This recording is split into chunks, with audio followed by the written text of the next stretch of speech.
ज़बरदस्त स्टार्ट होगी। ध्यान से सुनना, important for all, please listen carefully. खूब ये है बैंकॉक का एयरपोर्ट। यहाँ से उड़ने वाले हैं दिल्ली के लिए।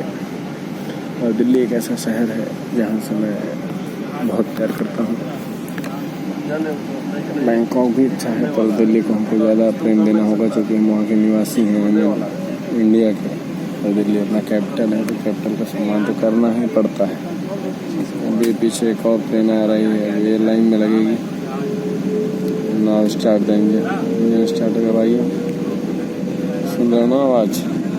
ऑक्सीजन उड़ा तो भाई स्पीड बन गई है ये।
Bye Bangkok, love you.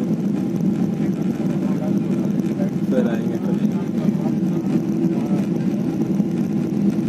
गजब की दुनिया, इतनी आज़ादी शायद हम खुद को भी नहीं दे सकते इतना है इस शहर में।